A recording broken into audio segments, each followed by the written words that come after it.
You may recently have been recommended a YouTube channel named Gooby and DOOBIE. It's a channel run by a man named Gooby. He has a dog named DOOBIE.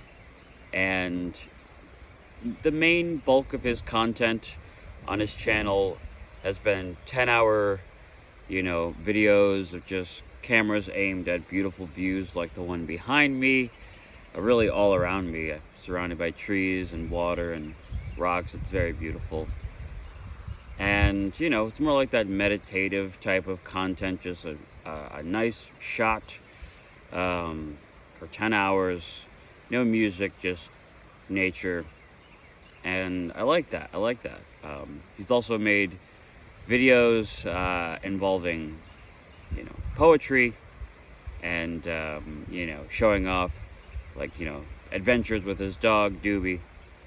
But a video that he made just 11 days ago where he discusses, and this is like an hour-long video, he discusses his experience with going through the schooling and education and the life that he's lived being a neurosurgeon. And after, I can't remember, couple of decades, was it 20 years or something more than that, something like that, of this being like the driving force in his life and him clinging to this, he eventually, that's why he made the video. He said, guys, I left that behind, with no goals in mind, no plans rather.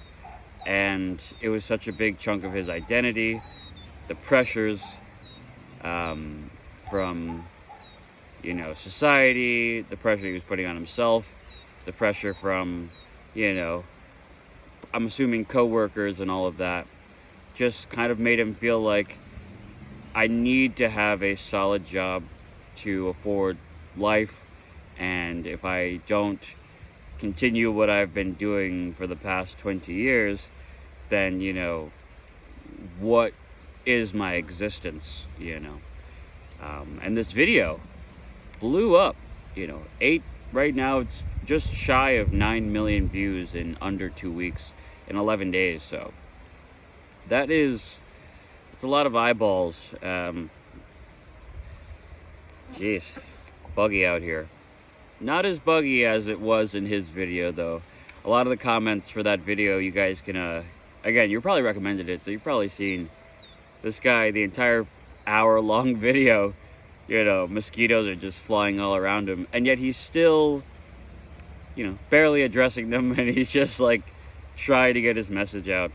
And I think that video definitely resonated with a lot of people. It resonated with me, even though I haven't done anything for 20 years. I think it more so speaks to the identity. How do you see yourself? What is it that shapes your perspective of yourself? Is it expectations that you put on yourself? Is it from society, from family, from whatever? So, I don't know. I'm really happy that video blew up. It's crazy because when you see the previous content, it's just totally different, This particular video talking about something very serious, very real. It just blows up. And I don't know. He just made a video that I saw posted earlier today. And this video is him just kind of I didn't expect so many people would see this. This guy went from hardly any subscribers to 200 something thousand subscribers, and it's probably going to keep growing every day. And he just talked about how that kind of is forcing him to face some feelings, the feelings of, whoa, hello there. We got butterflies or moths or whatever fluttering around me. But yeah, the video he recently made, he's just saying, hey man, this really made me take another look, at my life. And it's crazy because if you're gonna make a video about 20 years of being a neurosurgeon, and dealing with all of that.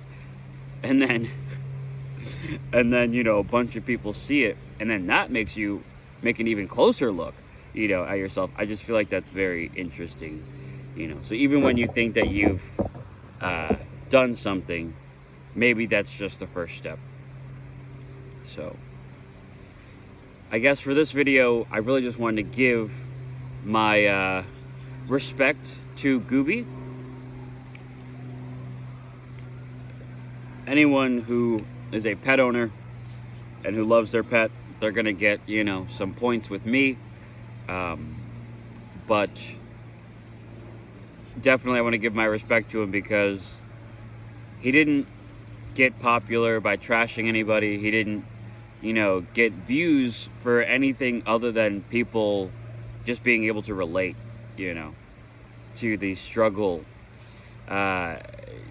Whether you have a solid job, you're making good money, whether you're whatever your situation is, everyone feels that this just this feeling of, what is my life? What are these choices that I've made? Do I even agree with these choices anymore? Why am I how I am? Why am I doing what I'm doing, And on my channel, I've talked similarly about this subject for my own personal life. I've gone over the years into weed, out of the weed, as a stoner, back to being sober. Right now, I'm 2 months sober as of today, which is great, but it doesn't really matter, I think, in the long run, whether I'm sober, whether I am doing Amazon, whatever job, whatever career, whatever thing, it doesn't matter like how I thought it did. The expectations I kept thinking out of one decision or another was going to give me this ultimate security, this ultimate freedom from whatever. It really doesn't, whatever it is that I told myself really wasn't true. It was what I wanted to be true. And, it's easy to point the finger and not really dig deeper. And I don't want that to be me. It's crazy, again, to see somebody who probably felt pretty locked into their life as a neurosurgeon doing this for 20 years. They probably felt like, this is me, and to feel like, you know what, I gotta do anything else but not this. And in his video, he did speak about some of the negatives about being a neurosurgeon, about how he feels that he could help some people, and and what he did help them. And he also felt that a lot of just, I guess, the way hospitals work, the way that surgery or just that industry works, is that it really is more of a patchy, slap a Band-Aid on it type of deal, rather than actually solving the issue. It's like, apparently doctors across the board have an oath to, bring like happiness or kill the pain rather than address the issue. And that was something that was hard for him to live with, and I get it. The Dr. Feel-Good doesn't necessarily save you from your problem, just kind of mask it, numb it, cover it up, or distract you with something else so you don't notice it anymore. And that is just it's not great, depending on your perspective. And I believe he got into neurosurgery because he wanted to help people and because he thought he was capable of doing so. And in many cases he was, but he did feel the pressure to do unnecessary surgeries. He felt the pressure, you know, to recommend medicines that weren't going to solve the issues.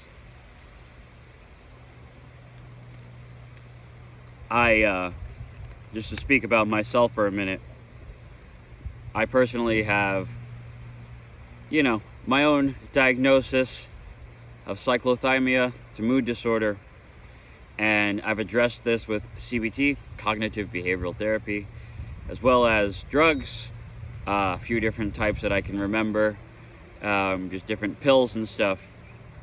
And I feel like, in my case, this is all anecdotal, this is not instruction for you guys or anything.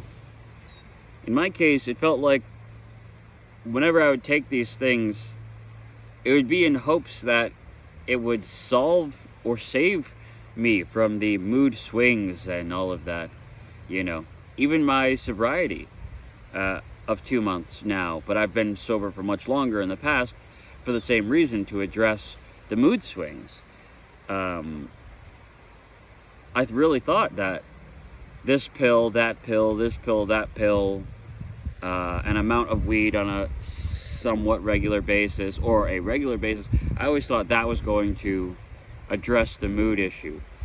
But none of these practices, sobriety, stonership, sobriety plus particular mood stabilizers or whatever the pills were, nothing ever saved me from those days. Just a couple of days ago, 2 nights ago, I'm just in bed thinking about the worst thoughts that you can't mention on YouTube.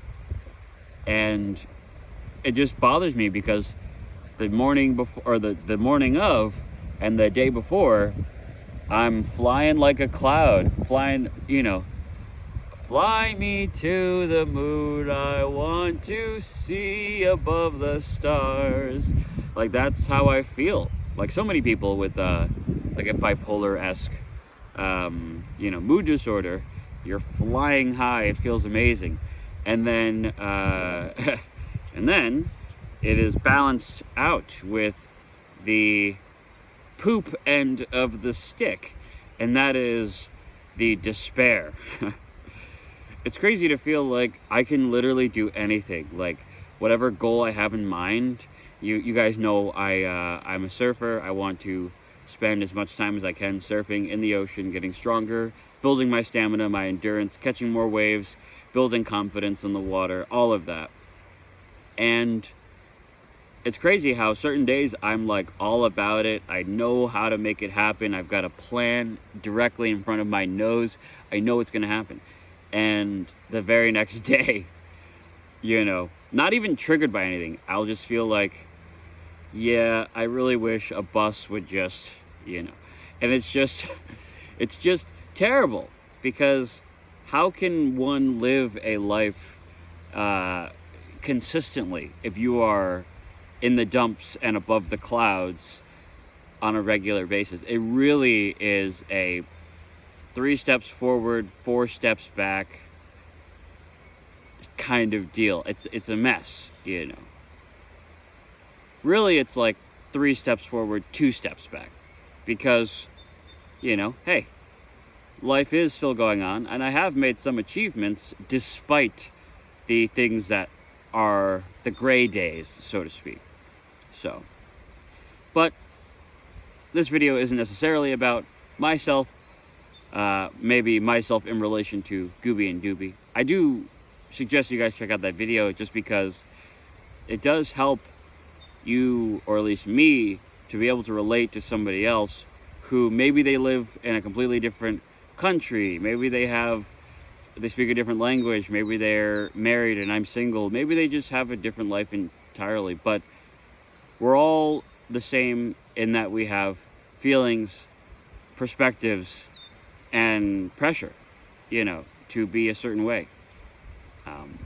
So I guess with that, I do recommend you guys check out the video. I'll leave a link to it down in the description, and I can't wait to come back maybe not out here, but to come back to YouTube, make another video, chat with you guys about whatever else is popping. I do like to make videos on things that are in pop culture, and this video is absolutely qualifying for that.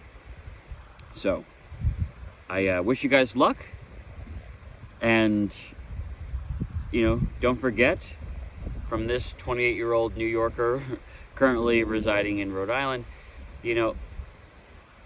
introspection, self-reflection, honesty with oneself, definitely that is a good formula for, I think, a better life.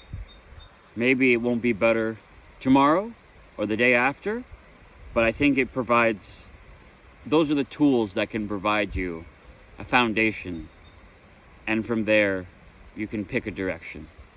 So I appreciate you guys so much for watching, and I'll see you in the next video. Until then, peace.